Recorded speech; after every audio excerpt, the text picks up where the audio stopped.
It began quietly, almost invisibly. On a warm September night in 1666, London slept under a sky heavy with smoke and silence. The city was crowded, wooden, tightly packed, its narrow streets winding like veins through centuries of human life. No one knew that within hours, this city would become an ocean of fire. In a small street near the River Thames, an unnamed city watchman walked his usual route. He had done this countless times before, listening to shutters creak, smelling bread from bakeries, hearing distant footsteps echo through cobblestone alleys. London was restless but familiar, safe in its own fragile way. Shortly after midnight, the smell changed. It was sharp, burning wood, not a hearth, not a candle, something larger. A fire had broken out in a bakery. At first it seemed manageable. Fires were common in London. Buckets of water, leather hoses, and human chains usually did the job, but this night was different.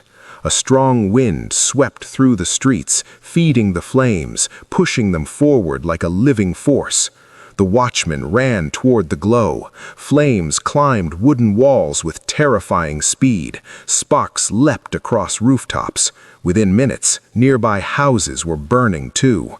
Bells rang out across the city, warning of danger, but panic spread faster than sound. By dawn, the fire was unstoppable. London's streets became corridors of heat.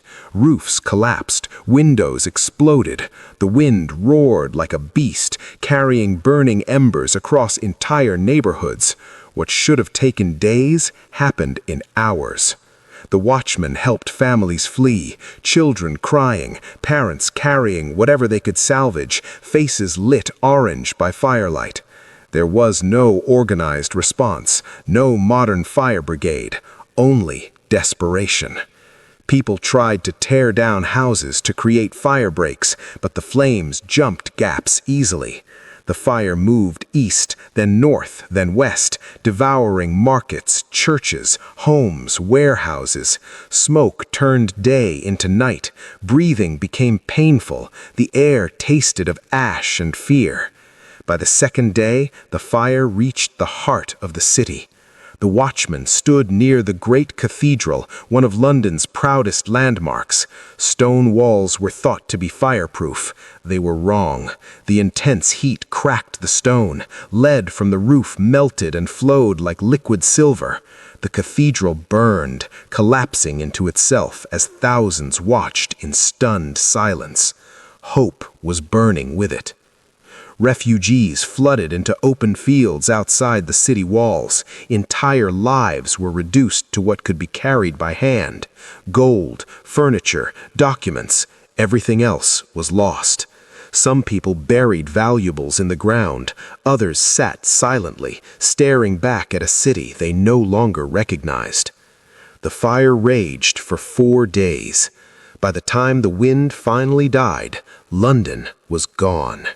Over 13,000 houses destroyed, entire districts erased, streets that had existed for generations reduced to smoking ruins.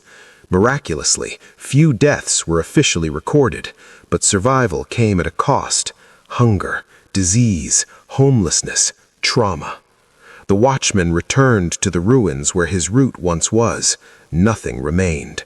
No landmarks, no familiar corners, only blackened ground and twisted iron.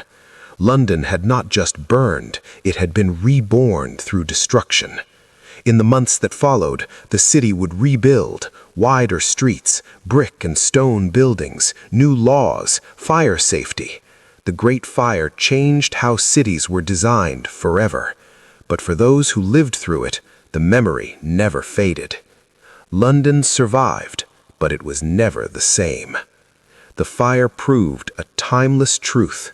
Civilization can rise for centuries and fall in a single night.